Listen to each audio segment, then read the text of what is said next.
Pernah nggak sih, ide paling keren itu datangnya dari tempat yang nggak kita duga sama sekali?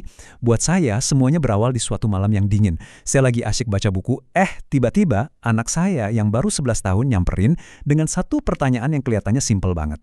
Nah, pertanyaan sesimpel itu ternyata jadi percikan apinya. Ini kayak pengingat ya, kalau rasa penasaran itu bisa jadi awal dari sebuah petualangan yang nggak pernah kita rencanakan. Dan dalam hal ini, sebuah perjalanan buat nemuin lagi harta karun yang tersembunyi di kota kita sendiri, Bandung. Oke, kita mulai petualangannya ya. Pertanyaan anak saya itu jadi semacam tiket masuk untuk menjelajahi Bandung, kota yang bukan cuma soal kreativitas, tapi juga kaya akan sejarah dan budaya. Kita akan memulai tur virtual kita, merangkai cerita kota ini lewat 4 museumnya yang luar biasa. Nah, ini dia nih, peta perjalanan kita. 4 destinasi yang masing-masing bakal ngasih kita satu kepingan puzzle buat ngertiin Bandung seutuhnya.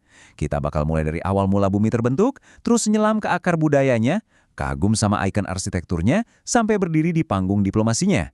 Yuk, kita mulai dari yang pertama.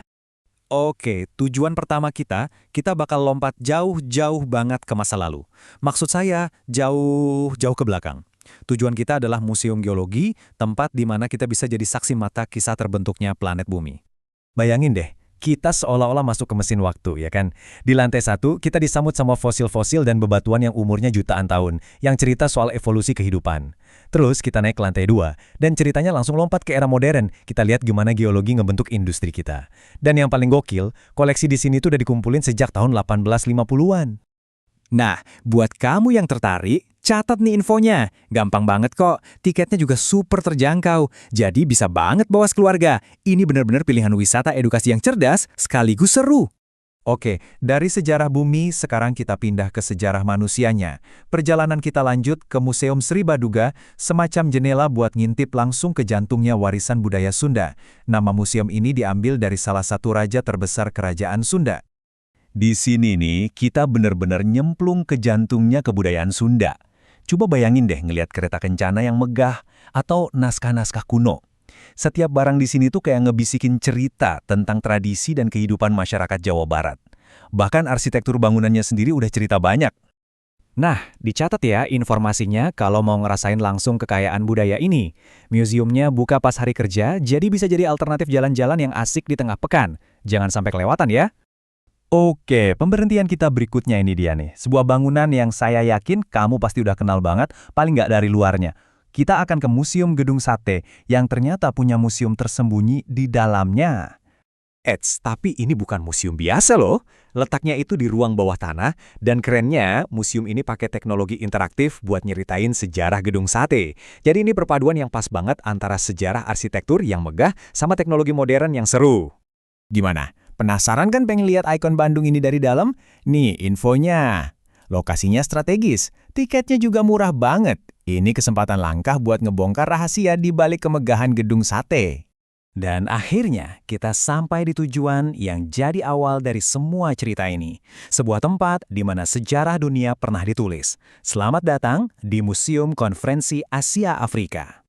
Disinilah tempatnya di mana semangat negara-negara Asia dan Afrika buat nentuin nasibnya sendiri itu berkobar. Jadi, museum ini bukan cuma tentang masa lalu ya, ini adalah pengingat abadi tentang warisan solidaritas yang gemanya masih relevan banget sampai hari ini. Nah, ini nih yang penting banget buat diingat. Reservasinya itu wajib online. Jadi, sebelum ke sini, pastiin kamu udah daftar dulu ya. Dan kabar baiknya, semuanya gratis. Oke, setelah kita jalan-jalan ke 4 tempat tadi, mungkin kita jadi mikir ya, sebenarnya museum itu apa sih? Apa cuma gedung yang isinya barang-barang kuno aja? Coba kita bedah lebih dalam. Kalau menurut hukum nih ya, definisinya kayak gini. Kedengarannya formal dan kaku banget kan? Melindungi, mengembangkan, memanfaatkan, ya itu semua benar. Tapi rasanya ada sesuatu yang lebih dari sekedar definisi itu. Karena pada intinya, museum itu jauh lebih dari itu. Museum itu, ya, ruang yang hidup. Tempat di mana ingatan kita bersama disimpan, di mana imajinasi kita bisa terbang bebas, dan tempat kita bisa belajar dengan cara yang paling asik, yaitu karena kita penasaran, bukan karena disuruh. Nah, ide soal mendidik tanpa paksaan ini yang ngebawa kita ke fungsi museum yang paling keren menurut saya, yaitu sebagai ruang kelas tanpa dinding, sebuah arena belajar yang unik dan nggak ada duanya. Coba deh kita bandingin. Di kelas, kita belajar tentang sesuatu dari buku. Tapi di museum, kita ngalamin langsung bendanya.